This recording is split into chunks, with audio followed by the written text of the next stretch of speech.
Halo Nis, masih sambung. Udah, yuk. Ya, bismillahirrahmanirrahim.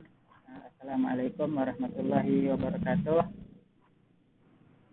Selamat malam untuk kawan-kawan semua. Selamat datang. Kalau mau pakai jok, udah. Kalau mau pakai jokesnya kayak gini. Udah setahun nih nggak kumpul sama kawan-kawan. Iya, iya. Mungkin udah banyak yang bosan dengan jokes tersebut. Tapi ya mudah-mudahan di tahun 2022 semoga kita istilahnya mencapai apa yang ingin kita capai sesuai dengan fase kita masing-masing, sesuai dengan harapan kita masing-masing. Nah, selanjutnya hari malam ini kita mau belajar soal digital konten marketing sama bulan Januari. Nah, sama Mas Hanif soal konten marketing, bagaimana sih cara marketing konten terutama di dunia digital, baik itu mungkin dalam istilahnya itu berupa produk atau mungkin kawan-kawan punya konten menarik yang ingin dibagikan. Bagaimana supaya konten tersebut menjadi lebih menarik, orang-orang yang melihat menjadi lebih nyaman. Kira-kira seperti itu ya. Nah, untuk tidak memperpanjang waktu lagi, kepada Hanif, waktu dan tempat saya persilakan.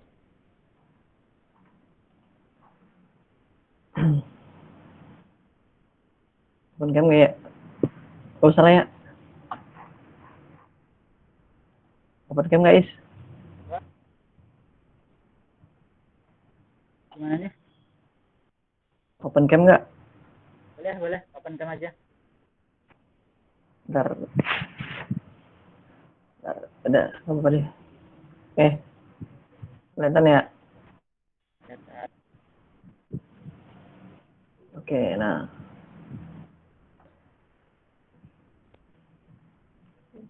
Oke, bismillahirrahmanirrahim. Assalamualaikum warahmatullahi wabarakatuh. Waalaikumsalam. Allahumma sholli ala Muhammad wa ala ali Muhammad. Ya, terima kasih Faiz gitu ya atas waktunya gitu dan tempatnya pada malam yang berbahagia ini. Di sini manggilnya apa ya? Manggilnya saya aja ya.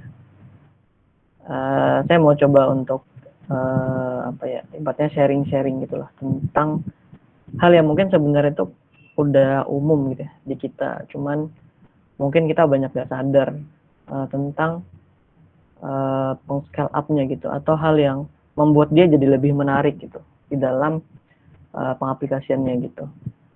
Mungkin kita udah sering dengar kata konten gitu ya, kan kata konten, entah itu nanti ke konten kreator gitu atau konten itu juga kita sering dengar gitu, tapi mungkin banyak orang yang belum paham gitu tentang konten marketing gitu. Ini coba buat share screen aja ya. Oke. Bentar dari awal deh. Nah, jadi kalau misalnya teman-teman mungkin sering dengar istilah konten kreator ya, content creating atau content creation. Udah belum? Nah, ya. Tapi mungkin jarang ya dengar istilah konten marketing gitu, atau konten marketer lah kalau di profesinya gitu. Nah, jadi di sini kita coba kenalan gitu ya sama salah satu hal yang sebenarnya itu penting banget dalam digital marketing gitu. Jadi kenapa ngangkat judul ini gitu ya? Karena kemarin singkatnya ini katanya komunitas desain grafis ini akan dibawa ke arah ibaratnya kita mau ngebantu UMKM gitu. Jadi karena UMKM sekarang problem utamanya itu banyaknya di marketing ya. yang mungkin perihal transformasi gitu dari marketing digital ke marketing konvensional. Jadi saya coba kenalin nih salah satu hal yang penting banget dalam digital marketing gitu, yaitu content marketing gitu. Nah mungkin sebelumnya kenalan dulu ya. Saya Fikri atau mungkin Hanif, terserah mau manggil apa gitu. Sekarang kerja di Property ID di bagian digital strategis gitu, yang mengurusi strategi-strategi digital untuk bagian marketing. Nah itu seperti itu pengenalannya gitu. Jadi karena memang sehari-hari saya juga berkutat dengan konten marketing gitu ya, gimana caranya konten yang kita bikin itu bisa menginfluence orang-orang untuk melakukan CTA namanya, call to action-nya gitu. Jadi nggak cuma selling sebenarnya ntar ya, nggak cuma pembelian, nggak cuma penjualan maaf, tapi juga kayak sesimpel mereka tahu tentang produk atau mungkin value yang kita bawa gitu. Oke, nah kita mulai ya. Oke, mungkin kita berangkat dari transformasi digital Indonesia gitu. Kalau teman-teman tahu sekarang Indonesia tuh sedang dalam tahap akselerasi transformasi digital gitu, yang itu diperkirakan sampai 2024. Nah, salah satu yang memperlihatkan keseriusan pemerintah dalam melakukan akselerasi ini adalah infrastruktur ya, dibangun gitu, kayak sekarang itu udah mulai gitu dibangun infrastruktur kabel serat optik misalnya gitu ya, yang itu sampai 342.000 kilometer gitu.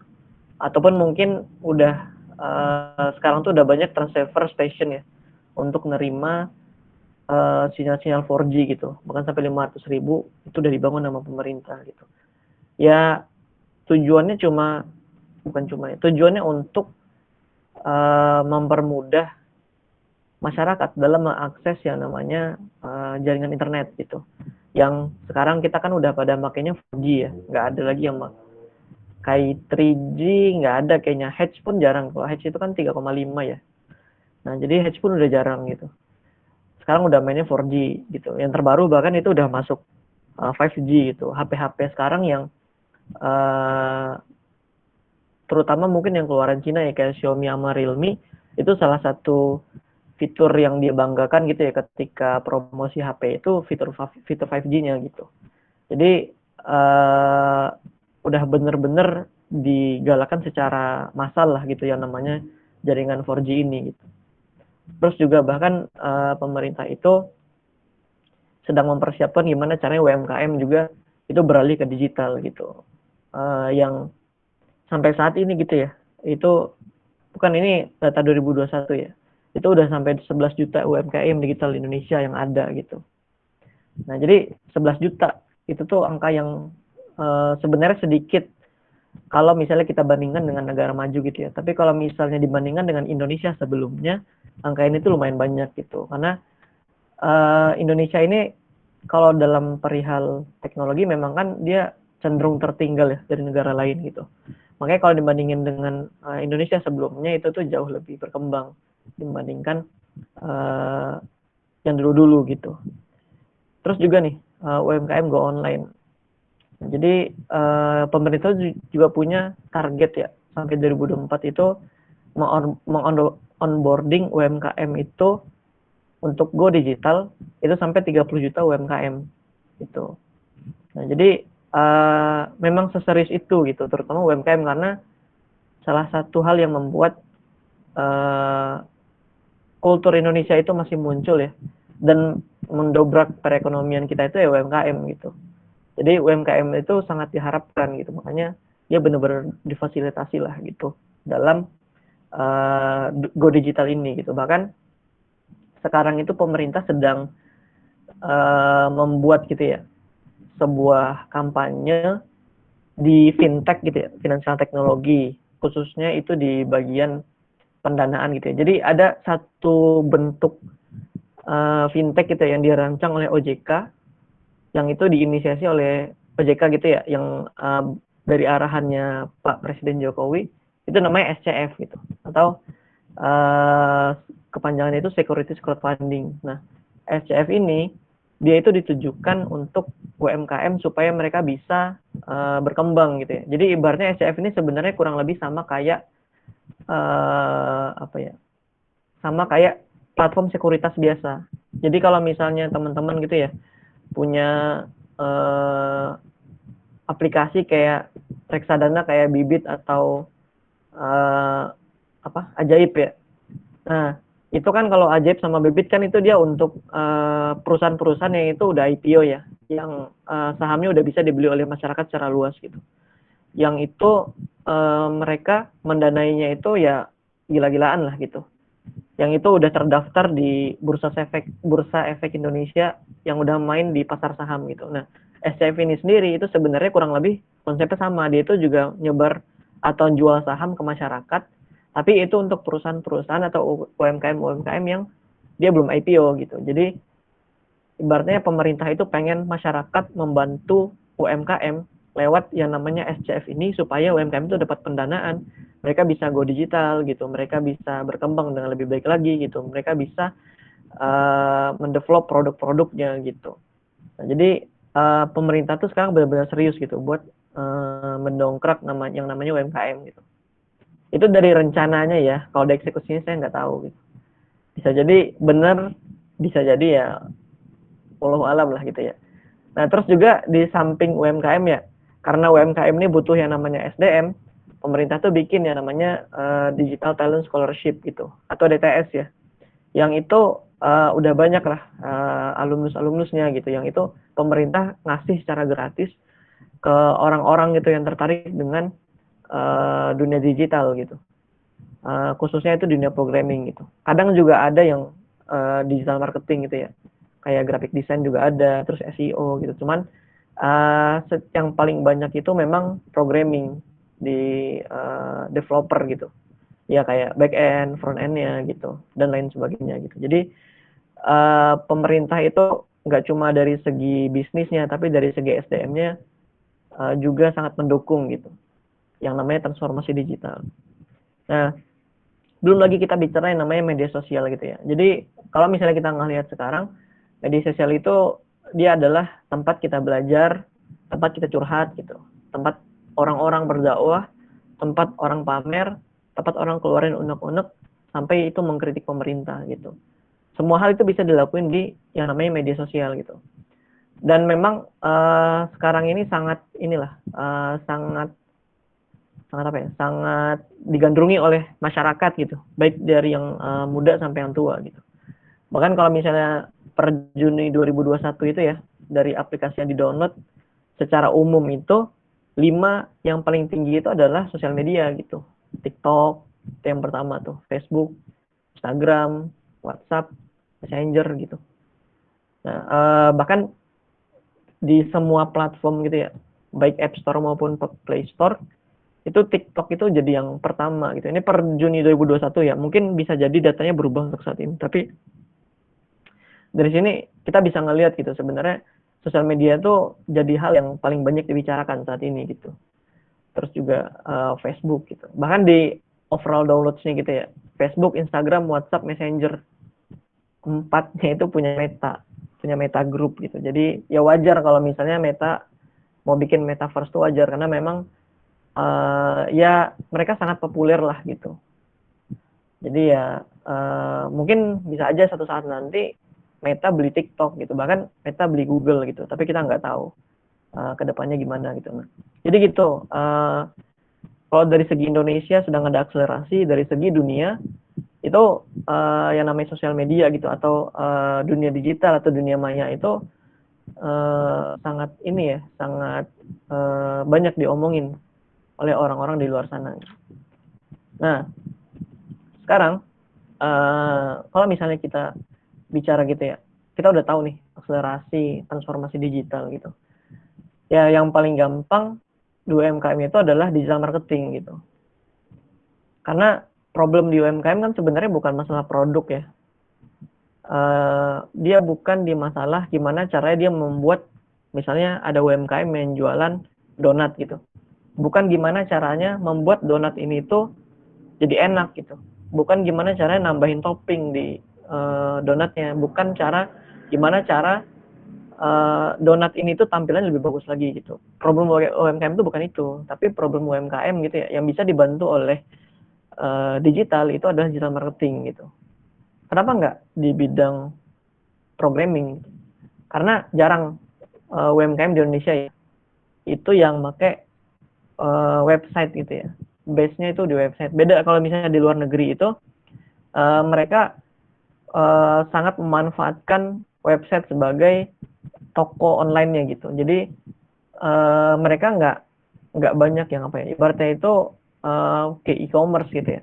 Mereka nggak banyak yang mungkin nangkring di Amazon, tapi ya mereka memanfaatkan website sendiri gitu, karena di digital native di luar negeri itu mereka udah terkondisikan lah, ekosistemnya udah terbentuk gitu. Jadi mereka itu ya udah gitu. Kalau misalnya mau sesuatu itu mereka carinya di Google. Kalau kita kan misalnya kayak mau beli komputer gitu, ya cari Tokopedia gitu. Kalau misalnya di sana ya carinya di website gitu. Nah, jadi digital marketing itu jadi hal yang sangat membantu di dalam UMKM gitu. Untuk UMKM ini bisa mendapatkan akses yang lebih baik lagi dalam menjual produknya. Gitu. Nah, konten dalam digital marketing gitu. Kalau misalnya kita bicara digital marketing, satu hal yang paling penting itu sebenarnya kontennya gitu. Sering kejadian gitu ya. Ini tulisan di bawah itu ya, konten kreator itu dibayar, mereka dibayar misalnya, atau mungkin kalau emang yang in-house gitu, yang UMKM-nya nyewa konten kreator, ya kan tetap dibayar gitu, atau yang vendor juga, itu UMKM dibayar, atau yang apa namanya, brand ambassador itu kan semuanya dibayar gitu, konten kreator itu dibayar. Tapi apa jaminan konten yang mereka bikin ya, konten kreator bikin itu dia dapat menjual produk UMKM gitu.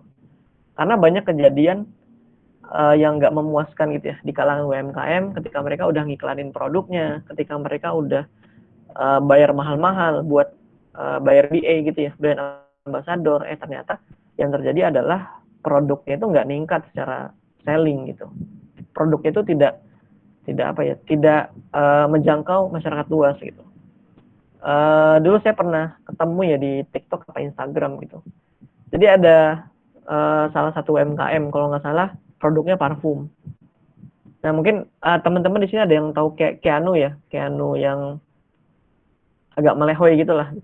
Nah jadi waktu itu si UMKM parfum ini dia BA-nya itu si dia endorse gitu ya, mintain endorse ke Keanu gitu.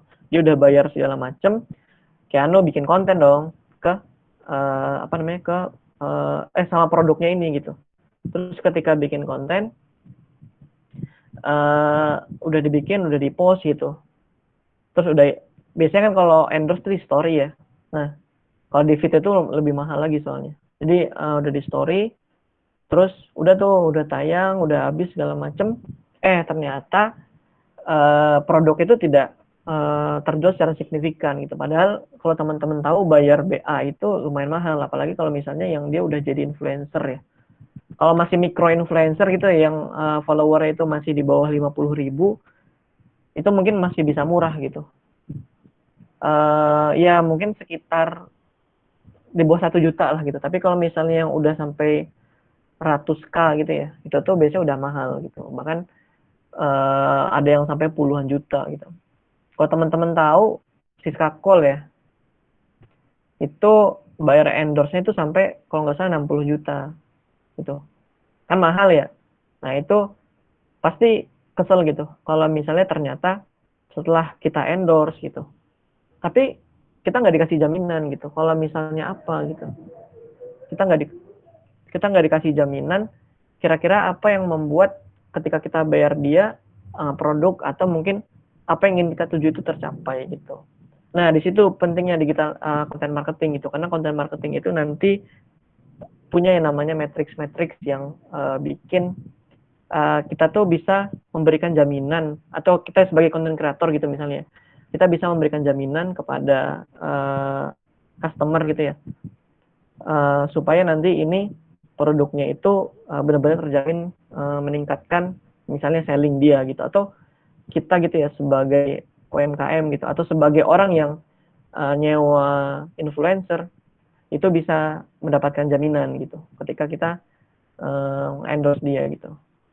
Nah, Oke, jadi kalau misalnya kita mulai dari pengertian ya, konten marketing itu bentuk pemasaran melalui pembuatan dan distribusi konten. Jadi kuncinya di sini nih. Jadi telat ya, maaf. Jadi konten marketing itu dia sebenarnya ya konten biasa aja gitu. Cuman konten ini itu nggak cuma sekedar bikin konten doang. Ada beberapa hal yang harus diperhatikan dalam bikin kontennya itu gitu. Nah, secara sifat dia harus informatif, menghibur, menginspirasi, dan membujuk target atau lain sebagainya gitu. Yang penting nantinya dia itu harus punya sesuatu yang membuat dia terikat gitu. Nggak boleh kayak bikin konten doang, untuk berinteraksi melalui channel digital tertentu gitu. Nah, itu juga kalau konten marketing itu dia ada channel tertentu gitu. Yang channel digital tentunya ya, yang membuat dia harus diupload di sana. Nah, jadi kalau misalnya kita bicara apa ya ibaratnya roadmap, bukan roadmap sih, kayak ya ibaratnya perjalanannya gitu ya, roadmap sih. Nah, jadi kita punya bisnis gitu, bisnis value atau brand value gitu. Bisnis value itu kayak misalnya kita jualan makanan sehat gitu. Nah, itu kan value-nya itu ya makanan sehatnya itu gitu. Misalnya bikin jualan salad gitu ya, yang kita jual kan makanan sehatnya, bukan saladnya. Jadi ada business value atau brand value, itu nantinya dikemas dengan identity kita, itu jadi yang namanya content marketing. Nah, content marketing inilah yang nantinya bertugas untuk menyampaikan value yang kita punya itu kepada audiens atau customer atau kepada konsumen gitu, consumer gitu. Nah, gitu. Jadi ini tiga-tiganya beda ya teman-teman ya. Jadi audiens, customer sama consumer itu beda gitu. Kalau audiens itu orang yang cuma sekedar lewat doang gitu, atau sekedar menikmati value kita doang. Kalau customer itu adalah orang yang sampai melakukan action, atau mungkin kalau misalnya dalam bentuk produk itu dia yang beli gitu. Tapi customer ini dia bisa pakai bisa enggak. Ketika dia pakai itu namanya consumer gitu atau konsumen gitu. Jadi mungkin banyak orang yang bilang ya customer sama consumer itu sama gitu, beda. Jadi kalau misalnya dia cuma sekedar beli doang tapi nggak pakai itu cuma customer gitu. Tapi kalau misalnya dia dia sampai make gitu ya, sampai menggunakan produknya, itu namanya consumer gitu, atau orang yang menggunakannya itu gitu. Nah, ini pendekatannya nanti beda gitu, karena contohnya ya, yang beda customer sama consumer itu, jadi misalnya nih, rumah gitu ya, rumah harganya 1 miliar. 1 miliar itu rumahnya minimalis. Nah, desain rumah minimalis biasanya itu banyak disukai oleh anak-anak muda atau anak-anak milenial gitu. Cuman harga rumah minimalis ini mahal. Makanya biasanya yang beli rumah minimalis itu biasanya orang-orang tua. Nah, orang-orang tua mereka beliin rumah buat anaknya harga 1 miliar. Nah, dari situ aja pendekatannya beda. Kalau misalnya teman-teman marketingnya bukan ke anak muda, tapi marketingnya ke orang-orang tua. Tapi produknya itu disesuaikan dengan minat anak muda gitu. Nah, jadi ntar secara market research-nya itu beda customer sama consumer gitu. Jadi kalau memang ternyata customer sama consumer teman-teman itu beda jauh ya, nah itu ntar secara desain produk gitu atau desain marketingnya itu beda gitu. Terus channel sama persona gitu ya. Jadi persona ini apa ya? Hal yang membuat seorang audiens itu unik gitu. Ini ntar kalau misalnya mau dibahas lebih lanjut ya bisa gitu. Tapi jangan di sini. Oke. Nah, ini gambarnya blur ya, maaf. Nah, jadi digital marketing, konten marketing itu dia mengandalkan otak kiri dan otak kanan gitu. Otak kirinya itu untuk analisis, karena konten marketing itu dia bukan konten creation ya, dia bukan konten biasa, tapi dia fungsinya untuk marketing. Jadi perlu analisis di dalamnya, perlu logic, perlu rules gitu, perlu rationality, perlu objektif. Penting banget objektif dalam konten marketing. Di otak sebelah kanan itu dia berhubungan dengan creativity dan hal-hal yang berhubungan dengan seni gitu. Kenapa? Karena konten yang baik itu nggak cuma yang dianalisis, tapi ketika dia bisa menimbulkan simpati kepada audiens. Nah, simpati kepada audiens ini itu didapatinnya bukan dari otak kiri, tapi dari otak kanan. dari dari otak yang itu mengolah hal-hal yang hubungan itu dengan visual dan seni itu. Karena simpati itu asalnya dari otak kanan ya, bukan otak kiri gitu. Makanya kalau misalnya ada teman-teman yang punya simpati yang bagus kepada orang-orang di sekitarnya, itu mungkin otak kanannya bagus gitu. Nah, jadi balance gitu ya.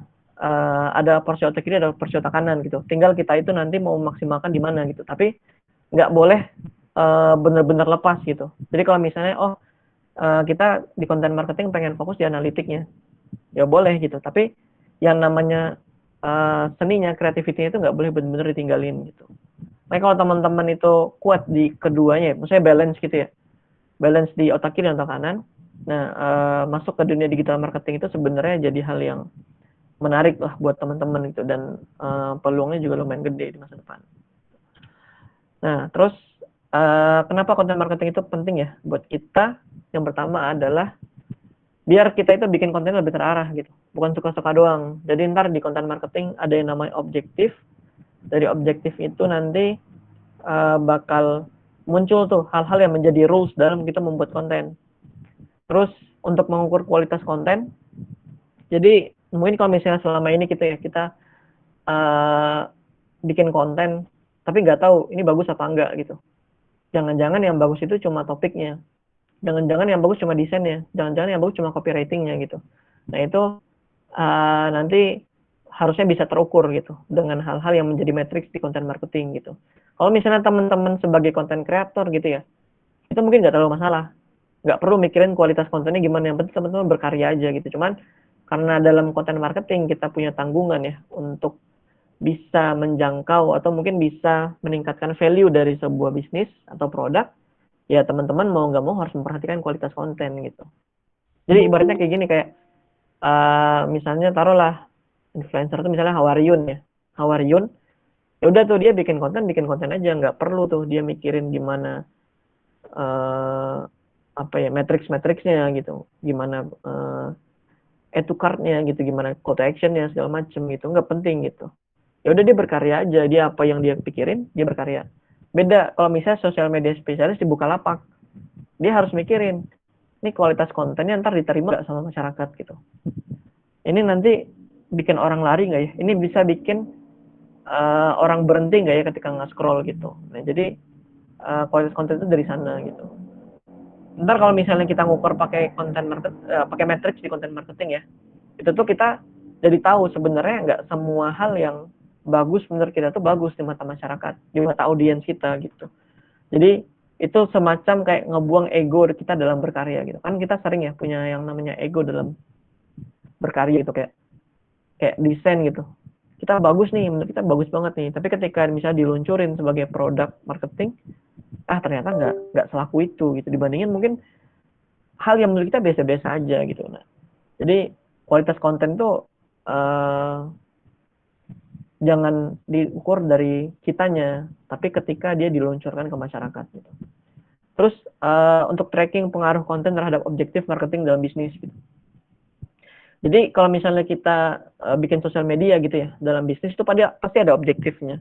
Objektifnya itu bisa buat brand, bisa buat selling. Jadi kalau misalnya brand ini itu bagian performance ya. Kalau misalnya selling ini bagian fundamental gitu. Ya selling ini untuk ngumpulin duit. Nah, branding itu perihal gimana kita bisa menaikkan value di masyarakat, lebih terkenal di masyarakat lah ibaratnya gitu. Itu ya kalau misalnya teman-teman ini di startup gitu ya, atau ngelihat startup gitu, kok startup keren ya, kerja di startup keren gitu. Ini bukan curhat ya, karena properti juga sebenarnya startup. Kerja di startup keren gitu, soalnya sosial medianya bagus ya. Kalau misalnya kita ngeliat Gojek segala macam gitu ya, secara brand dia bagus. Tapi coba deh tanya ke orang bisnisnya Gojek gitu, atau mungkin anak finance-nya Gojek. Nah biasanya perihal selling mereka nggak begitu ini gitu. Atau mungkin startup-startup yang baru berkembang gitu, perihal selling mereka tidak terlalu baik gitu. Ada yang baik ada gitu, cuman effortnya lebih gede gitu. Jadi kenapa gitu ya, kalau misalnya kita di tahun 2020 mungkin sering dengar gitu kalau Tokopedia itu sampai 2020 dari tahun 2011 ya kalau nggak salah dia dibikin 2010 maaf 2011 itu Bukalapak kalau nggak salah. 2010 dia dibikin sampai 2020 kalau nggak salah itu mereka bukan maaf mereka tuh belum BEP, break even point itu belum tercapai, jadi ibaratnya mereka tuh belum balik modal gitu. Nah tapi ya itu ya maksudnya nggak ada yang salah nggak ada yang benar gitu ya, mungkin dia bodoh amat dengan perihal sellingnya gitu ya, yang penting brandnya bagus gitu, karena di masa depan brand yang bagus itu akan mendatangkan investor yang berbondong-bondong gitu, apalagi kalau udah IPO tuh. Terus yang terakhir biar nggak ketipu vendor atau staff sendiri gitu. Nah kalau misalnya kita paham gitu ya tentang content marketing, kita jadi tahu nih, lo kalau misalnya misalnya kita mau nyewa vendor gitu ya, terus dia presentasi pitch lah gitu, pitching di depan kita gitu, dia nawarin ini gitu. Nah tapi kalau misalnya dia tidak menjanjikan matriks yang kita inginkan, itu jangan diambil gitu, karena matriks itu jadi bagian yang penting dalam kualitas suatu agensi gitu. Biasanya kan kalau yang pitching kan agensi ya biasanya. Jadi kalau misalnya dia agensi sosial media, dia bilang gitu, kami bikin konten yang bagus kok buat bisnis bapak, buat bisnis ibu gitu. Kita bikin konten yang bagus nih, lihat nih desain kita, portofolio kita bagus nih gitu. Nah tapi ketika dia nggak, kita tanya gitu, kira-kira nanti kalau misalnya pegang bisnis saya, engagement rate yang dijanjiin berapa, followernya nambah berapa gitu. Nah ketika dia nggak bisa jawab itu, berarti kualitas itu dipertanyakan gitu. Bukan kecuali maaf, ya gitu kualitasnya dipertanyakan. Sama tadi kayak kasus Keanu gitu ya, orang udah bayar mahal tapi pengaruhnya nggak ada ke bisnisnya gitu. Nah itu nggak bagus gitu. Jadi suatu agensi yang bagus gitu ya, atau vendor yang bagus atau influencer yang bagus itu dia bisa menjanjikan nilai-nilai yang nanti didapat oleh bisnis gitu. Contohnya dulu juga saya pernah mau kerja sama vendor ya, vendor digital marketing gitu di kantor. Nah kebetulan kantor saya itu salah satu anak usahanya itu ada yang developer gitu ya. Jadi bikin perumahan terus dijual. Nah, jadi ada vendor pitching ke kita, dia agensi digital marketing agensi khusus untuk penjualan bisnis properti. Udah tuh pitching di kita. Bayar ke dia itu 90 juta kalau nggak salah, 90 juta, dan dia menjanjikan mendatangkan leads. Leads itu jadi orang yang mau beli ya, tapi dia belum tentu beli. Dia mendatangkan leads 100 sebulan gitu. 100 sebulan, tapi dia nggak janjiin selling. Dan katanya, kalau misalnya nggak sampai 100 yang datang ke proyek gitu ya, nggak sampai 100 orang leads-nya gitu, nah itu ntar duitnya dibalikin. Nah itu nggak masalah. Jadi kayak itu jadi jaminan gitu loh, sebuah agensi atau mungkin kayak kerjaan kita tuh berkualitas.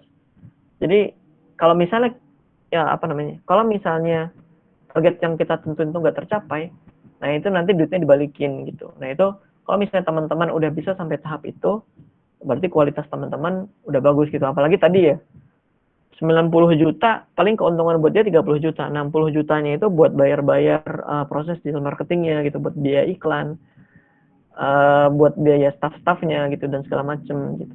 Itu pasti kayak, dia pasti berusaha banget lah gitu. Karena kalau misalnya duitnya dibalikin ya kan, staff-staffnya yang udah kerja di bawah bimbingan dia akhirnya nggak kebayar gitu.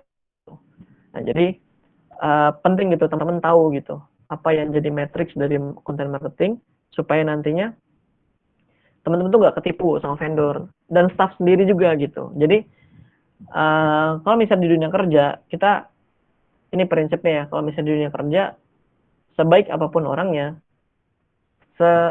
kelihatannya sangat loyal apanya gitu, jangan percaya 100%, karena kita nggak tahu yang terjadi ke depannya gitu. Karena perihal dunia kerja itu nggak kayak kampus ya, yang dia itu ya udah gitu, kalau misalnya kamu nggak beres gitu kerjanya, itu nggak masalah gitu, kayak resikonya apa sih gitu. Tapi kalau misalnya staff sendiri ya nggak gitu kan. teman-teman udah bayar capek-capek, ternyata kerjanya gini nih gitu. Nah, makanya teman-teman harus ngerti juga gitu. Karena kalau nggak ditipu aja ntar gitu. Kalau misalnya teman-teman dibilang sama dia gitu, Pak kalau misalnya saya kerja kayak gini, ntar dapatnya cuma segini Pak gitu. Nah karena teman-teman tahu konten marketing atau digital marketing misalnya gitu ya, teman-teman tahu, oh masa cuma segini gitu. Harusnya segini nih, misalnya standarnya itu, misalnya ya, contohnya itu peningkatan pembelian gitu ya. Teman-teman tahu kalau misalnya pemula itu bisa ningkatin 2,5%, tapi dia cuma bilang gitu ya 1%, itu berarti dia udah tipu-tipu gitu, atau mungkin dia malas buat kerja. Makanya kayak teman-teman harus paham juga gitu kalau punya bisnis atau mungkin ntar jadi user dari apa ya, ketika ya jadi user gitu ya dalam sebuah perusahaan. Oke, nah ini mungkin jadi hal yang intro banget ya tentang elemen-elemen dalam content marketing gitu. Nah ini sebenarnya bisa dicari di Google aja sih, di periodic table of content marketing. Cuma saya pengen nge-breakdown apa namanya, elemen-elemennya ini gitu, supaya teman-teman nggak bingung ketika nanti ketemu lagi nih dengan hal ini gitu. Itu, nah, oke. Oh, belum ganti ya. Duh, maaf, jaringannya lemot nih kayak di sini. Oke, nih. Yang pertama, salah satu elemen dasar ya dalam konten strategi marketing itu adalah objektif. Jadi ketika teman-teman bikin konten, itu mau ngapain? Itu jadi hal yang penting banget gitu. Jadi jangan bikin konten cuma sekedar bikin konten doang. Makanya kenapa gitu ya, di konten marketing konten marketing ya dan digital marketing secara umum itu butuh yang namanya kekuatan logik. Sesuatu yang itu nggak logik gitu ya, sesuatu yang itu nggak terstruktur, itu tuh bakal membuat ke belakang itu kacau gitu. Nah, hal paling mendasar dari logik itu apa? Objektif. Saya teman-teman mau misalnya teman-teman keluar gitu ya, beli beli beli snack di warung, objektifnya apa ya? Beli snacknya itu gitu. Jadi logiknya di sana, teman-teman keluar kamar, naik motor, terus ke warungnya, itu logiknya. Objektifnya apa ya? Buat beli itu gitu. Makanya konten marketing juga gitu, dia punya objektif yang itu harus dicapai dalam membuat sebuah konten gitu. Objektif itu bisa apa aja gitu. Jadi kalau misalnya di Facebook Ads itu secara umum itu terbagi 3. Ada awareness, ada consideration, ada conversion. Jadi awareness itu dia cuma kayak ya udah gitu, yang penting orang tahu aja ada kita gitu. Terus kalau consideration itu sampai ketika dia udah mulai tertarik sama kita, sampai appeal gitu ya. Conversion itu ketika dia udah mau melakukan aksi yang kita suruh gitu. Jadi kalau misalnya awareness itu kayak brand awareness gitu. Nah, biasanya kalau misalnya di Facebook Ads ya, itu matriksnya itu berapa orang yang bakal ingat kita di masa depan. Kalau reach itu matriksnya adalah ya matriksnya reach-nya itu sendiri gitu. Terus ntar ada consideration, ada traffic. Traffic itu berapa orang yang klik atau masuk ke website kita.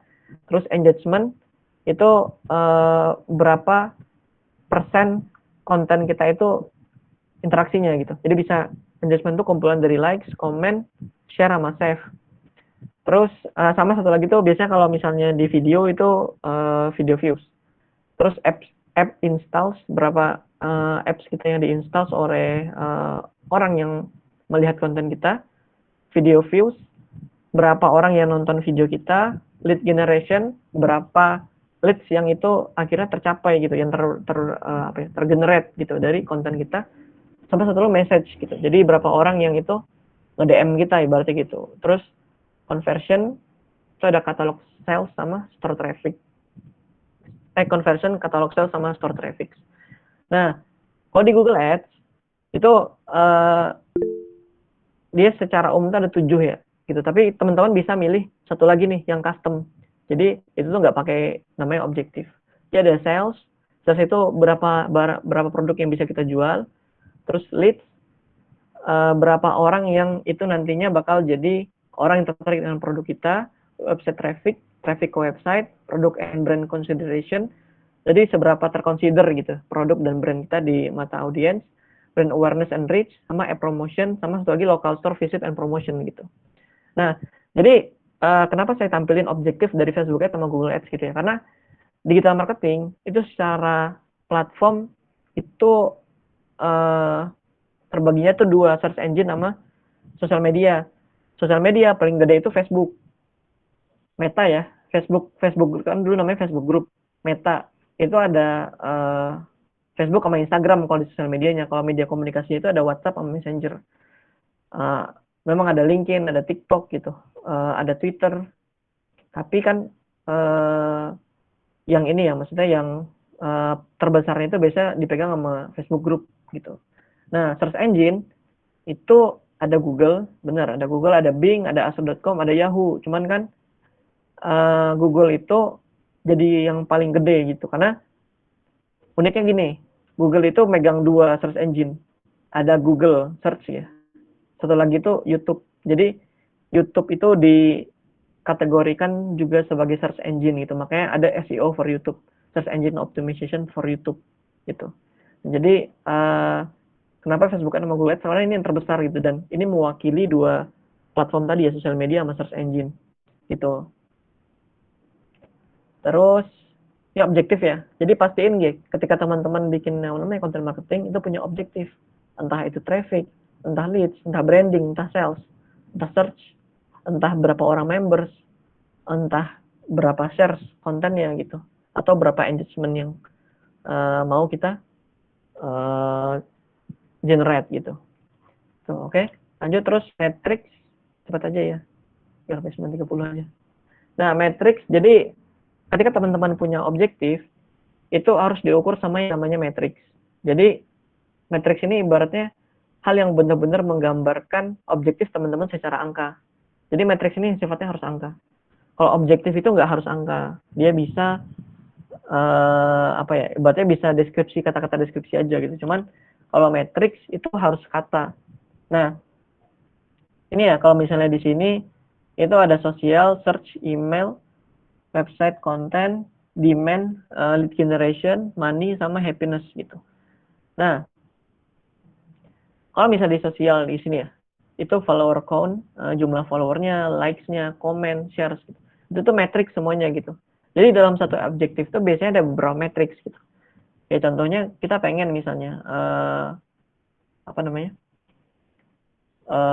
kita pengen kita tuh terbranding secara bagus di sosial media. Ya udah, paling gampang matriksnya adalah itu follower count, jumlah follower, jumlah likes di konten, jumlah komen yang ada di konten kita, sama jumlah share-nya gitu. Kalau misalnya di search engine gimana gitu, ya udah paling specific ranking tuh.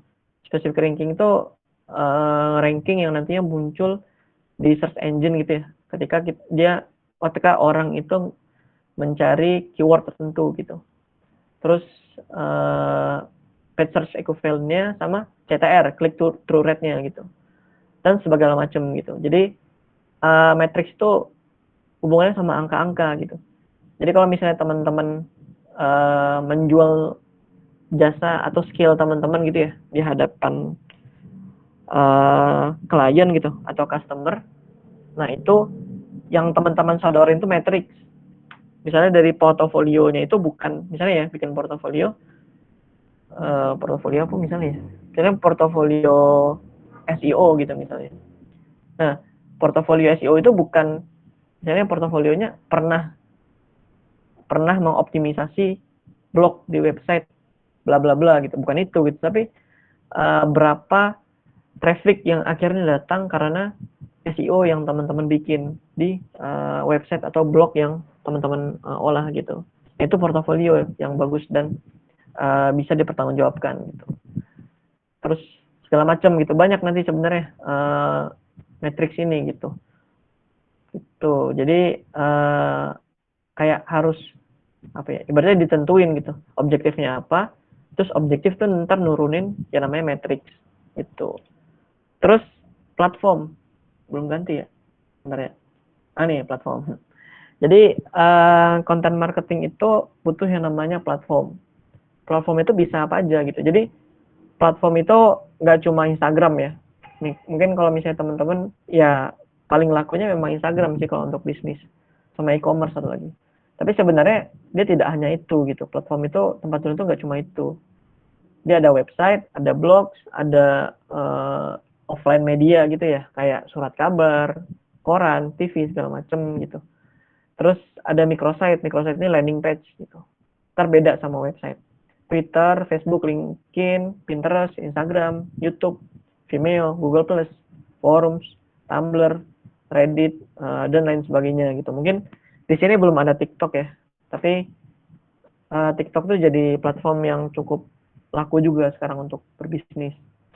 Gitu. Jadi teman-teman bisa membuat konten marketing itu dimanapun. Dimanapun maksudnya gimana ya? Teman-teman bisa ibaratnya itu bikin di Facebook gitu, bikin di Twitter, tergantung nanti audiens teman-teman. Jadi kalau misalnya ternyata audiensnya itu ada di Instagram, ya fokusnya di Instagram gitu. Tapi kalau misalnya ternyata audiensnya itu ada di Google, di search engine gitu ya, ya ntar yang teman-teman optimasi itu website gitu. Nah, terus format. Nah, ini mungkin yang sering kita bikin ya. Jadi kalau misalnya mungkin selama ini kita cuma bikin formatnya konten gitu, tapi kita nggak pernah mikirin objektif, kita nggak pernah bikin matriksnya gitu. Ya harusnya ada itu gitu ketika kita mencoba untuk memarketingkan sesuatu. Nah, formatnya itu bisa berbagai macam. Bisa bentuknya artikel, bisa bentuknya itu video, bisa bentuknya itu event. Oh, maaf baru ketukar ya. Bisa bentuknya webinar, bisa bentuknya game, bisa bentuknya app gitu. Bisa ebook, sosial segala macam dan lain-lain gitu. Jadi kalau misalnya di sini gitu ya, format dari konten marketing kita itu apa? Infografik gitu, atau slide presentation. Nah dalam bentuk video apa aja? Misalnya online conference gitu, bisa video tutorial atau live event gitu, atau podcast yang interaktif gitu misalnya. Bisa jadi tes, bisa jadi kuis gitu. Jadi formatnya bisa apapun. Tapi lagi-lagi ntar tergantung dengan teman-teman itu audiensnya banyaknya di mana gitu. Terus ada ebook juga kalau misalnya dalam bentuk PDF gitu ya. Itu juga jadi sarana untuk PDF gitu ya. Ebook itu juga jadi sarana teman-teman untuk memarketingkan memarketingkan produk teman-teman ke audiens gitu atau ke market. Tuh, karena dari sana teman-teman bisa menjelaskan berbagai macam hal gitu.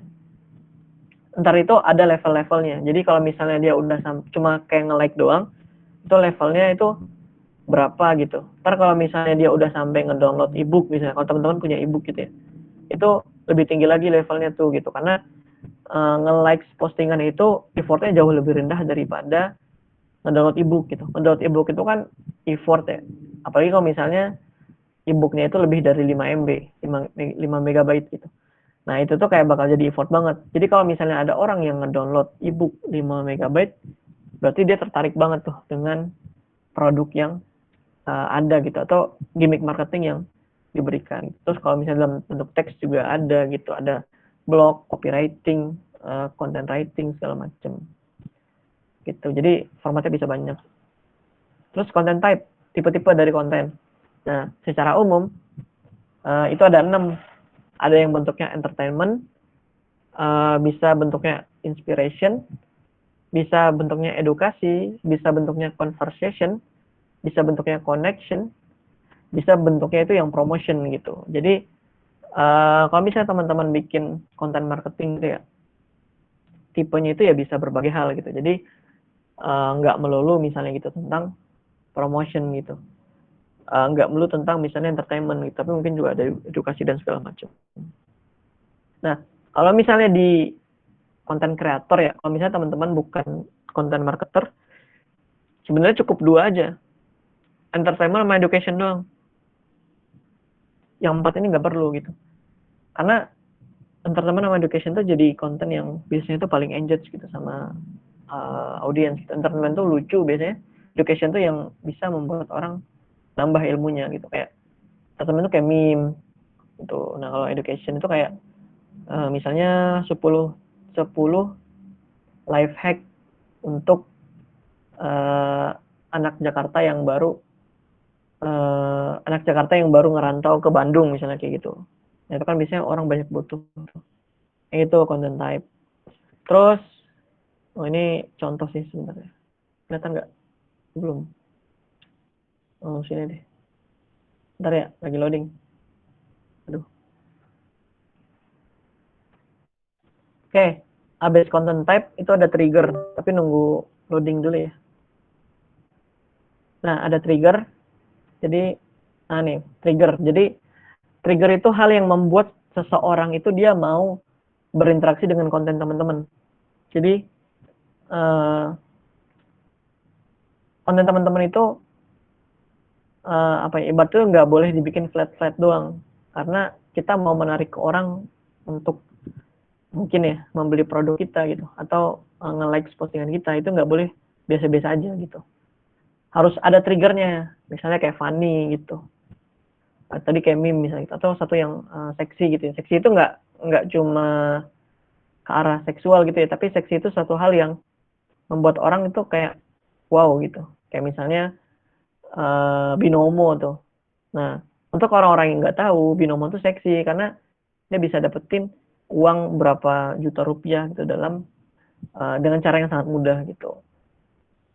Terus shocking gitu. Terus yang moving, yang bisa memprovokasi orang, yang unbelievable gitu, yang mind blowing gitu, wow gitu. Terus yang kontroversial gitu, cool dan lain sebagainya gitu, sampai nanti disgusting di akhir gitu. Nah, ini yang di bawah nih, itu tuh sebenarnya kayak judul gitu, kelihatan sih. Jadi itu tuh kayak semacam headline gitu yang membuat orang itu bisa tertrigger untuk membuat konten kita gitu. Membaca konten kita. Kalau misalnya di kantor saya pakai yang 7 ini nih. Jadi strateginya itu kalau misalnya bikin konten itu headline-nya gitu atau judul kontennya itu harus masuk dari 7 ini gitu. Entah itu dia vanity gitu. Vanity itu sesuatu yang membuat orang itu ngerasa kayak mewah gitu. Atau shortcut atau jalan pintas gitu. Greed, sesuatu yang membuat orang itu merasa sombong gitu. Fear gitu, sesuatu yang membuat orang sangat takut. Deadline, sesuatu yang kayak ayo buru-buru gitu. Funny gitu atau personal gitu.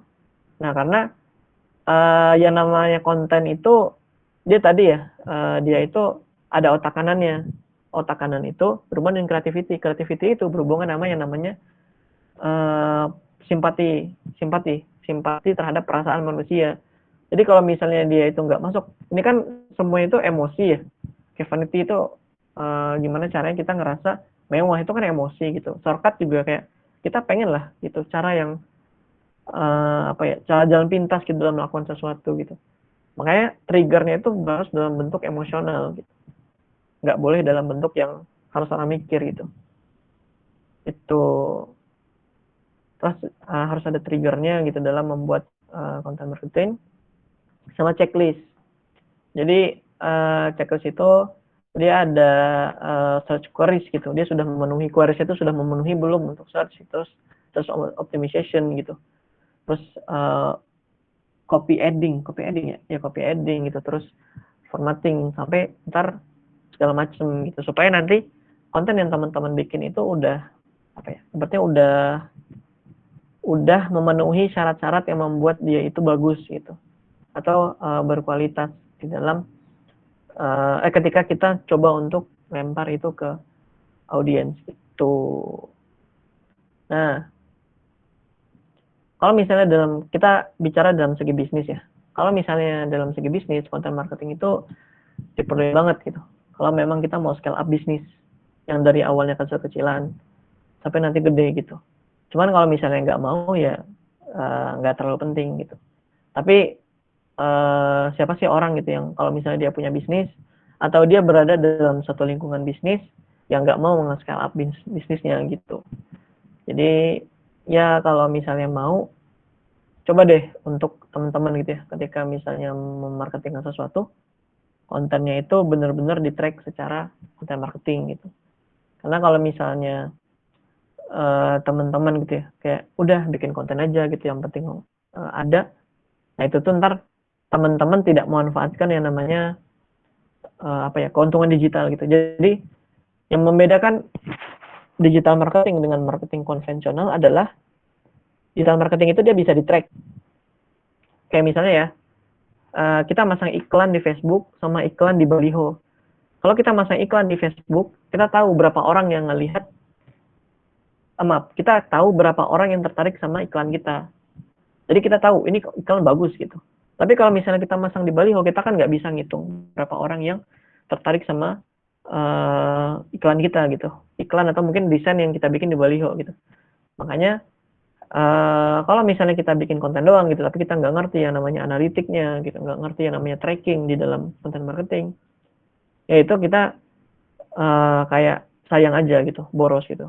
Apakah wajib? Ya enggak sebenarnya. Tapi itu tadi gitu, kalau misalnya kita mau scale up itu memang harus punya data gitu ya, yang membuat kita tuh kayak meyakinkan gitu. Karena pastilah gitu ya, suatu bisnis yang mau scale up gitu, terutama mungkin startup, dia pasti mengincar yang namanya investor dalam bisnisnya.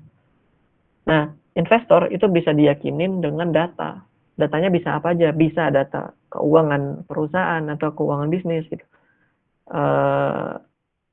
Laporan keuangan itu maksudnya. Bisa performa gitu atau brand dari bisnis itu sendiri gitu. Jadi ya coba deh kalau misalnya teman-teman punya bisnis, coba dipikirin gimana caranya kontennya bisa bentukannya itu konten marketing gitu.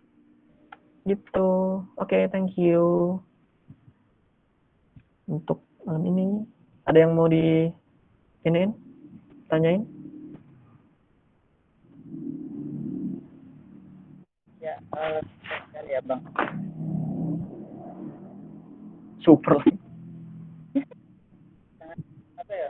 Saya jadi kayak banyak hal tentang konten marketing yang selama ini kita barangkali, terutama saya sendiri ya, kalau mau bikin konten ya sudah tinggal dibikin gitu. Kalau mau bikin ini udah tinggal dibikin, dan matriksnya itu cuma kayak ya adalah nanti mudah-mudahan ada yang datang. Ternyata tidak seperti itu. Ada beberapa rumusan-rumusan ya ternyata, supaya konten kita itu benar-benar dijangkau oleh para konten.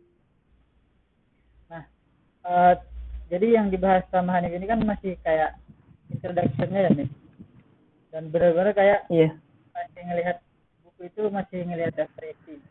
Ini kayaknya nanti buat kedepan Bang Hanif kita bikinin webinar atau webinar ya gitu dari konsultan grafis gitu ya Bang ya. Insya Allah. Semoga juga kawan-kawan lebih semangat belajar nanti tentang konten marketing dan sebagainya. Nah, tunggu kawan-kawan, pertama yang baru saja bergabung silahkan masuk ke dalam grup agenda ini. Nanti presentasi bakal kita share di sana kalau diizinkan oleh Bang Hanif. Terus yang kedua, boleh dasar hadir juga. Tidak ada larangan. Barangkali ada masukan dari kawan-kawan. Dan yang ketiga, tunggu kawan-kawan yang punya pertanyaan terkait materinya Bang Hanif, disilakan.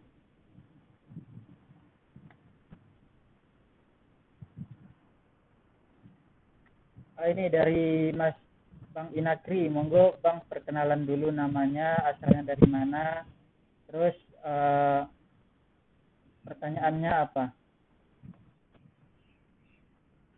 Ya Bang, izin bertanya Bang, kenalkan nama saya Miko Martinus, panggilan Miko, asal dari UNPIM, jurusan matematika.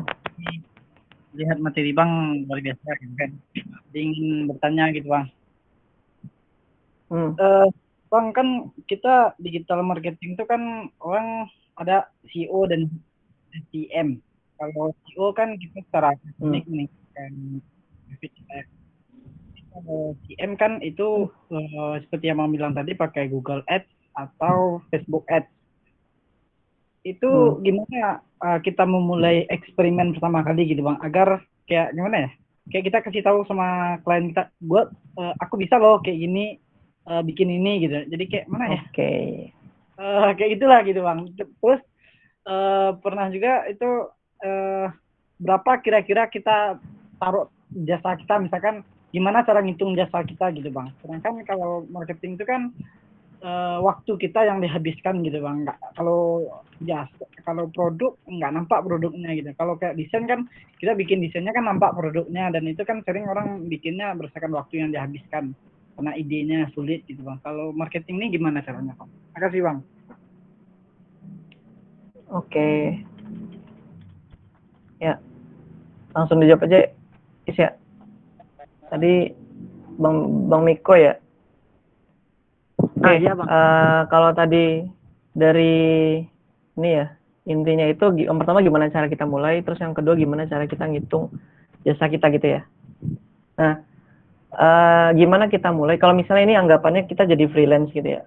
Jadi kalau misalnya gimana kita mulai, sebenarnya secara umum sama kayak freelance pada umumnya gitu. Kalau freelance pada umumnya biasanya gimana? Kalau misalnya graphic design gitu, dia mulai mungkin dari desain buat organisasinya gitu. Atau dulu saya juga pernah dapat materinya itu, freelance itu bisa mulai dengan apa ya? Jadi dia datang ke UMKM. Ini contohnya desain ya, contohnya desain gitu. Ada UMKM yang dia itu punya bungkus ya, misalnya taruhlah misalnya dia jualan apa ya, keripik pisang gitu misalnya. Nah, keripik pisang ini kan ada bungkusnya, UMKM punya. Nah, sama orang yang mau jadi freelance ini, dia coba tuh buat redesign gratis tapi. Nah, dari situ kan itu bisa jadi satu portofolio tuh. Terus ntar lihat aja kira-kira penjualan dari keripik pisang ini meningkat apa enggak gitu. Atau si penjual ini pernah dengar nggak, oh nih sekarang kemasannya lebih bagus ya segala macem gitu. Jadi kalau misalnya desain kayak gitu ya, dia bisa dimulai dengan cara kita coba untuk nawarin jasa kita gitu. Kalau misalnya konten marketing itu bisa nawarin ke konten marketing, kalau paling gampang kan di sosial media ya, kita bikinin konten untuk UMKM. Coba aja misalnya kita lihat di sekitar kita ada UMKM nggak, lihat sosial medianya gimana. Kalau misalnya ternyata kurang gitu menurut kita ya, ya udah kita tawarin tuh, Bu atau Pak gitu, atau Bang, mau nggak? Ini saya coba untuk bikinin sosial medianya bagus-bagus, ntar saya bikin kontennya supaya nanti bisa menjual, nilai jualnya lebih bagus gitu. Nah itu kalau konten. Kalau digital marketing, ini yang agak PR memang. Jadi digital marketing itu dia perlu duit. Jadi ya mau nggak mau kita harus ini sih nyisihin duit gitu buat apa ya namanya, buat kalau mau belajar sendiri gitu ya. Kalau misalnya mau belajar sendiri itu kita nyisihin duit, ya bisa coba kayak misalnya seminggu tuh 15.000 di sana pelajari. Kalau misalnya kita udah kelihatan nih, coba tawarin ke bisnis UMKM gitu. Tawarin ke UMKM, ini saya udah pernah coba ngiklan, ini hasilnya kayak gini gitu. Jadi memang coba sendiri dulu aja, kayak ibaratnya mungkin produk dummy gitu. Atau kalau misalnya mau, jadi itu ya kalau mau freelance yang otodidak gitu. Tapi kalau misalnya mau yang apa ya, yang mungkin sedikit lebih fancy tapi lebih banyak keluarin duit, ikut bootcamp. Biasanya kalau ikut bootcamp, kita itu dikasih portofolio dan kita dimodalin buat ngiklan. Misalnya ikut bootcamp, kalau teman-teman tahu, misalnya kayak ada satu contohnya itu namanya Rakamin. Nah, Rakamin ini dia ngasih materi, terus nanti dari materinya itu kita dikasih tugas. Nah, tugasnya itu ada satu tugasnya itu kita disuruh ngiklanin. Iklan itu biasanya kita dikasih duit, terus ntar dari hasil iklan itu jadi portofolio kita. Nah, portofolio itu biasanya dihitung sama perusahaan kalau kita misalnya apply ke perusahaan-perusahaan gitu ya. Gitu. Jadi kalau itu buat ngemulai gitu ya. Nah, jadi apa ya? Ibaratnya ada aja jalan sih, cuman ya beda-beda gitu. Tergantung nanti kita mau fokusnya di bagian mana. Tuh. Terus kalau misalnya kita gimana ngitung jasanya gitu. Ya kalau misalnya di awal-awal itu nggak usah terlalu mahal gitu. Yang pertama gratis gitu ya. Yang awal-awal ya kalau misalnya kita baru pertama nyoba itu gratis gitu. Terus kalau misalnya ngitung jasanya, sebenarnya kalau misalnya digital marketing, setahu saya nggak ada nggak ada, kalau misalnya digital marketing ya, freelance digital marketing itu nggak ada biaya jasa. Tapi dia cuma misalnya nih, dia ngasih 10 juta gitu. Nah, di 10 juta, 8 jutanya kita pakai buat iklan. 2 jutanya itu yang buat kita, contohnya kayak gitu. Tapi ya, apa ya, kalau misalnya ditanya rate itu ntar sesuai pengalaman juga sih. Tuh. Saya juga nggak tahu sebenarnya karena bukan freelance juga gitu. Jadi nggak tahu gimana, kalau dalam digital marketing ya, nggak tahu gimana cara nentuinnya gitu. Buat hitung rate gitu. Tapi semakin tinggi duit yang udah kita spend dalam digital marketing gitu, itu tuh biasanya rate-nya semakin tinggi gitu. Kayak ya kalau misalnya teman-teman dapat gitu ya, misalnya kerja gitu di tempat yang itu bisa ngasih teman-teman keleluasaan untuk belajar digital marketing gitu, berarti ngabisin duit perusahaan gitu ya untuk belajar digital marketing, itu sebenarnya bagus gitu. Tuh, jadi ada bahkan satu perusahaan itu yang ngasih ke staffnya gitu ya buat belajar itu sampai 2 juta per bulan cuma buat diiklanin doang gitu. Tapi perusahaan itu tidak terlalu menuntut harus ini hasilnya gitu. Ya, menuntut hasil, cuman tidak sampai yang kayak oh ini gitu. Nah, semakin kalian nge-spend banyak gitu ya dalam digital marketing, itu malah semakin bagus gitu. Ya kalau misalnya ditanya, saya udah nge-spend berapa buat digital marketing? Sampai sekarang mungkin udah sekitar 50 juta ada. Tapi itu pakai duit kantor, bukan duit sendiri gitu. Ya mungkin udah sampai 80 sekarang ini. Kayaknya sih. Itu Bang Miko ya tadi. Mungkin kalau yang lain gitu ya, Faiz ini kan freelance ya. Mungkin kalau ngitung rate gimana Is?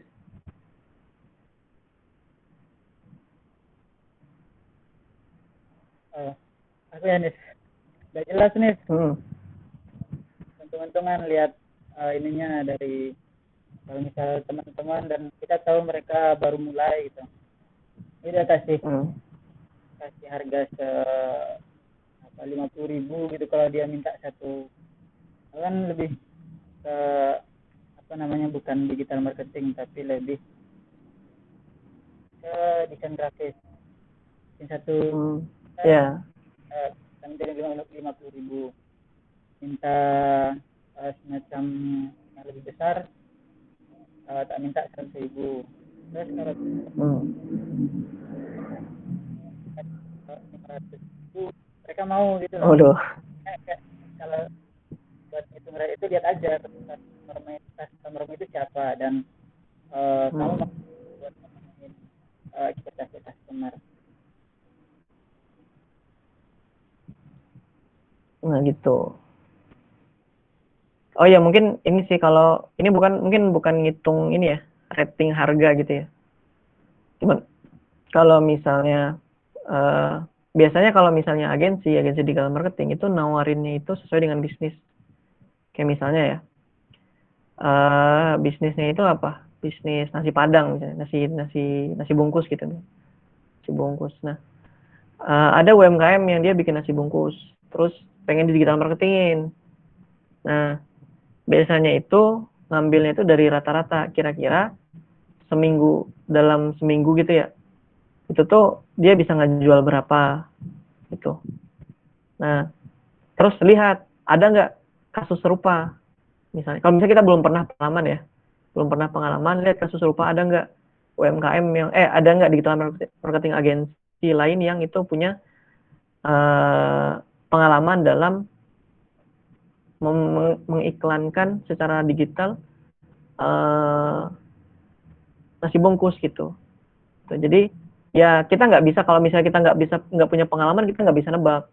Lagi-lagi sebenarnya di riset gitu. Jadi kalau misalnya nentuin harga itu di riset aja sih gitu. Nggak bisa kayak kalau misalnya, apalagi kalau kita nggak punya pengalaman ya atau portofolio yang menjangkau semua bisnis, ya itu hitung-hitungannya sebenarnya dari riset aja gitu. Orang-orang gimana? Itu Bang Miko.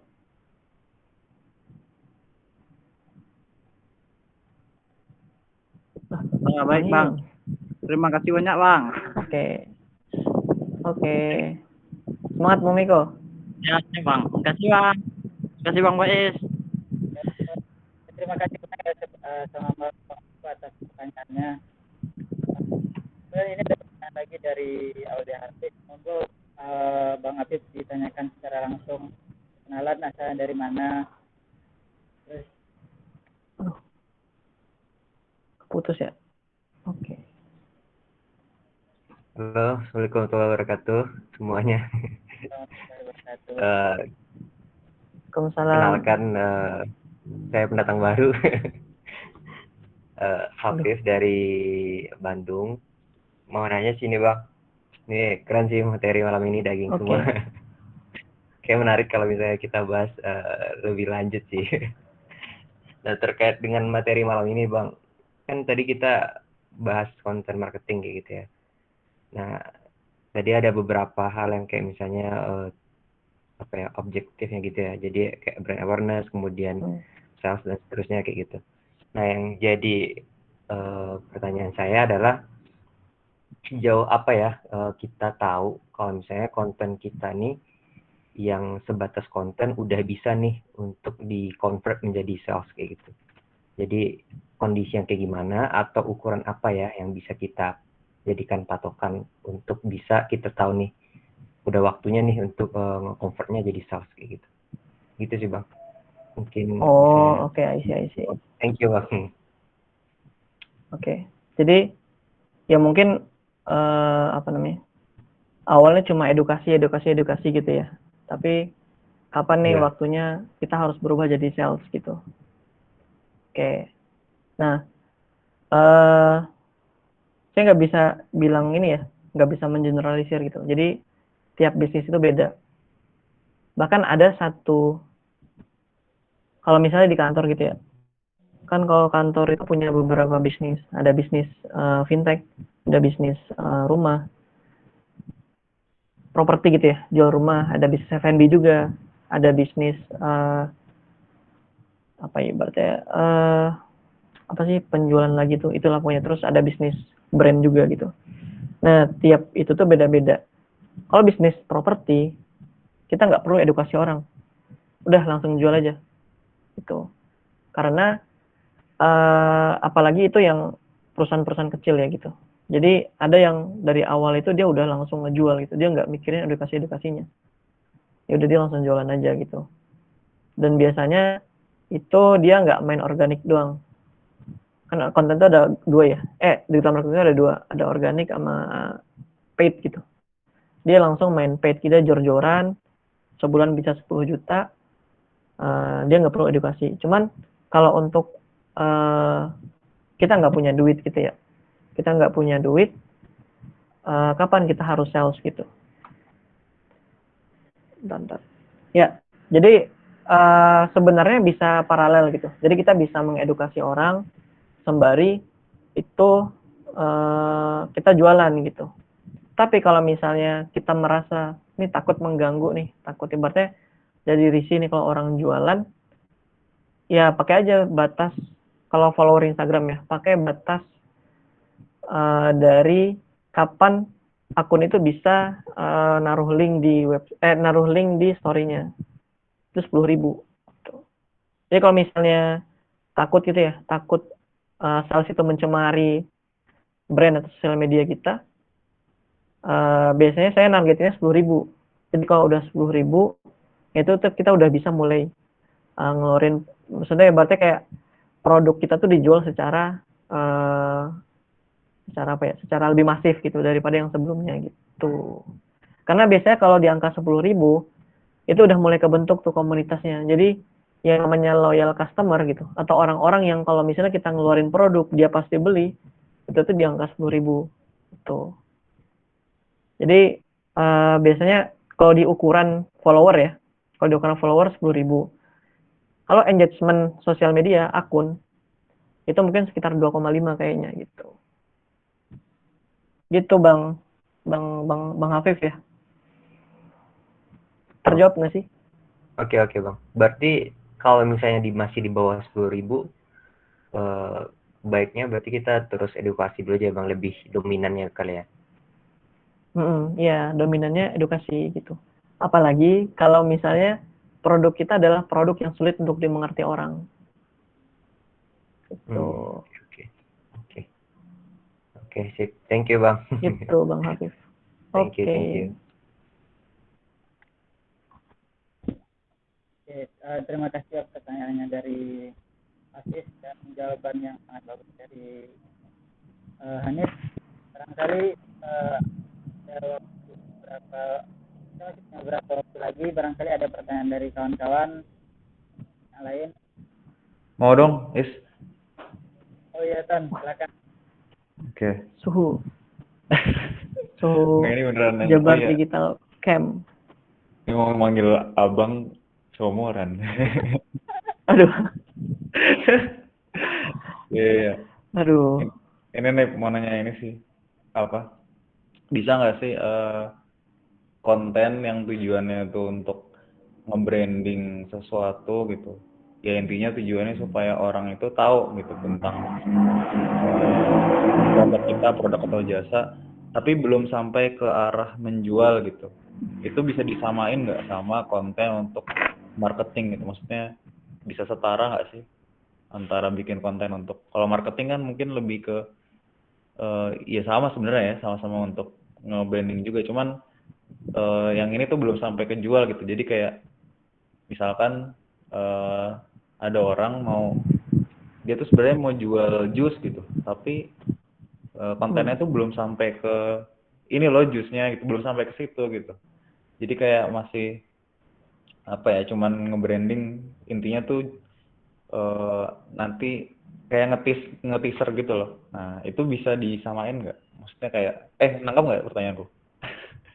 Kayak bisa setara nggak sih sama konten itu? Dan kalau misalkan bisa, ada saran nggak kayak referensi atau guideline supaya kontennya itu nggak basi atau nggak bertele-tele gitu? Oke. Nah, ya makasih Bang Tony atas pertanyaannya gitu. Nah, ini dijawab semampunya aja ya. Ya jadi memang ya kecenderungannya audiens gitu ya, ketika konten edukasi dengan konten jualan disatukan, itu ada semacam inilah hal yang membuat dia tuh jadi ogah gitu untuk ngikutin gitu. Ya kayak teman-teman lah, ketika teman-teman gitu suka dengan suatu sosial media tapi ternyata ujung-ujungnya jualan, pasti rasa risih gitu. Maaf.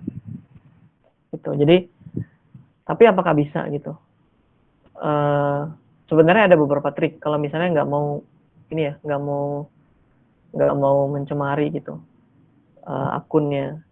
Jadi saya pernah ketemu ya satu akun yang dia tuh isinya mengedukasi semua gitu. Tapi sebenarnya dia jualan. Dia jualannya di mana? Di akun satunya. Jadi kayak dia bikin edukasi nih. Nah, dia bikin edukasi, terus dia bikin di bio-nya kalau misalnya tertarik dengan produk dia ini. Tapi di akun yang tempat dia bikin konten, dia tuh nggak naruh. Aduh, maaf, live ya. Dia nggak naruh nggak naruh jualannya sama sekali gitu. Jadi memang murni jualannya itu di ibaratnya galeri dia lah gitu. Jadi itu bisa diakalin dengan cara kayak gitu. Itu yang pertama. Tapi kalau misalnya langsung juga memang bikin orang jadi sedikit ogah sih. Cara lain juga bisa dari website. Teman-teman tahu Bapak-Bapak ID nggak? Tahu. Ada yang follow Bapak-Bapak ID nggak? Iya. Bapak-Bapak ID itu dia sebenarnya jualan juga. Kalau teman-teman tahu, cuman kita aja yang nggak tahu. Dia kelihatannya bikin konten kan, cuman ternyata ada hal yang nantinya dia pasti bakal jual. Entah kayak misalnya nih, dia jualan apa? Ya jualan kayak komunitasnya ntar bisa dikembangin jadi lahan bisnisnya juga gitu. Jadi kayak hampir gitu ya, semua akun yang bukan punya personal gitu ya, kayak Bapak ini kan bukan punya personal, itu pasti punya tujuannya gitu. Tapi yang mereka pinter-pinter aja gitu buat nyembunyiin jualannya, ntar nggak kerasa aja ternyata jualan gitu. Jadi bisa aja sih Ton, kalau misalnya mau ya, kalau misalnya nggak mau mencemari akun, bikin akun kedua yang itu ntar ada di bio, atau enggak ya udah langsung ke website aja gitu. Tapi kalau misalnya nggak mau punya website, pakai akun kedua tadi sih gitu. Oke. Kayak ini juga, tahu Islamic Ikigai nggak? Aduh, belum tahu nih. Islamic Ikigai itu tuh Kalau ikigainya tahu. kebetulan ya yang dari Jepang. Itu kebetulan kayak salah satu teman kantor adalah yang ngelola itu juga gitu. Nah, ya dia ngakuin sebenarnya dia bikin konten segala macem gitu, tapi ujung-ujungnya dia buat jualan gitu. Jadi kayak ada yang pengen dia jual nanti. Kalau nggak salah Islamic Ikigai ini dia jualan apa ya ntar? Tapi sampai sekarang dia belum jualan, padahal follower itu udah sampai 38.000. Kalau nggak salah kayak apa kayak Yaomi gitu, apa sih platform muslim gitu lah buat Muslim for life gitu. Ikigai kan memang sebenarnya salah satu jalan hidup ya. Nah dia bikin tuh namanya Islamic Ikigai gitu. Jadi tapi memang seorang konten marketer yang baik itu adalah ketika dia bikin konten tapi orang nggak sadar sebenarnya dia tuh sebenarnya sedang jualan, tahu-tahu orang udah dibawa aja gitu. Ngeri ya bahasanya, kayak orang tiba-tiba udah dibawa aja gitu ke jualannya dia gitu. Ibaratnya ya gampangnya kayak brainwash lah gitu. Itu tuh seorang konten marketer yang cerdas tuh. Itu tahun alternatifnya, paham nggak maksudnya? Nangkep sih. Baru apa ya, kepikiran sih tadi insight yang itu. Supaya bisa apa ya, orang mungkin nanti ngefollow akun kita tuh karena emang pengen dapat edukasi segala macam gitu ya. Kayak jadi dia nggak ngerasa lagi jadi objek pasar gitu. Iya benar juga. Tapi ini sih, ini mungkin nggak tahu sih teman-teman udah tahu apa belum ya. Jadi tetap gitu loh. Kalau misalnya teman-teman belajar digital marketing, belajar content marketing, belajar desain sebagus apapun, tetap aja yang jadi kunci dalam satu bisnis itu produk. Jadi saya pernah dapat inilah gitu dari salah satu CEO gitu, CEO startup. Dia bilang sebagus apapun kontenmu tapi produkmu itu nggak bagus, kontenmu tuh jadi nggak ada gunanya, orang nggak bakal beli juga. Tapi sebagus apa ya, sebiasa apapun gitu ya kontenmu, tapi kalau misalnya produkmu bagus ya produk itu akan berbicara dengan sendirinya gitu. Jadi tetap aja gitu kalau misalnya berbisnis yang diutamain itu produk gitu. Itu. Siap. Makasih Bang Hanif. Oke. Hanif. Oke, terima kasih ya Fatoni atas pertanyaannya dan Hanif juga jawabannya. Barangkali ada pertanyaan lagi dari kawan-kawan yang lain, lagi masih ada Bang Hanif ini yang bisa kita tanyain. Sekarang bisa ke sosial medianya dia juga bisa juga. Nah di sini kalau mau bertanya mungkin ilmunya bisa dibagi bersama-sama. Asik. Kali cukup? Tidak sini cukup. Oke. Udah jam 10 juga, pernah ngantuk nih. Nah, ya terima kasih atas kehadiran kawan-kawan pada malam hari ini dengan segala kegiatannya. Teristimewa buat Hanif buat atas materi yang luar biasa ya pada malam hari ini. Pada bilang daging semua nih dan pada bilang apa ya, senang dengan apa yang Hanif sampaikan. Mudah-mudahan benar-benar bermanfaat dan bisa benar-benar kita aplikasikan pada kehidupan kita masing-masing. Misal kawan-kawan jualan apa, itu jualan produk atau kolesterol, jualan barang ataupun jualan ide-ide dari kawan-kawan, atau mungkin sekedar untuk apa istilahnya asik-asikan buat sharing-sharing juga bisa dipakai ilmunya.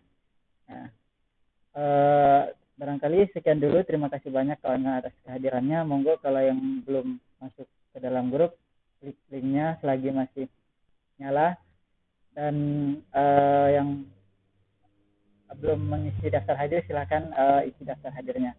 Terlebih dan terkurang saya sebagai yang sebagai penyelenggara saya ucapkan mohon maaf dan terima kasih. Billahi fisabilil haq fastabiqul khairat. Subhanakallahumma bihamdika asyhadu an la ilaha illa anta astaghfiruka wa atubu ilaik. Assalamualaikum warahmatullahi wabarakatuh. Waalaikumsalam warahmatullahi wabarakatuh. Makasih, Is, Nep. Oke, makasih juga Ton.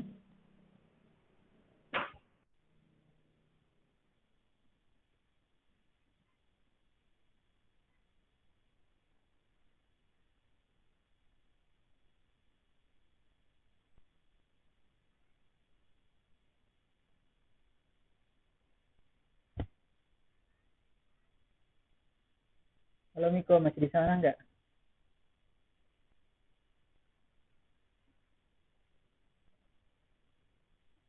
Miko, dapat informasi dari mana Miko?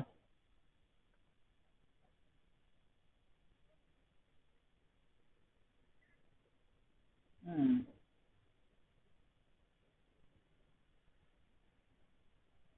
Oke, saya tutup ya. Ya bang, Pak, sinyal saya nih bang. Tahu dari mana Miko? Acaranya Miko? Oh, dari status teman bang, Siapa itu? di TV bang. Oh, TV. Oh, yalah. Selamat deh. Oke bang.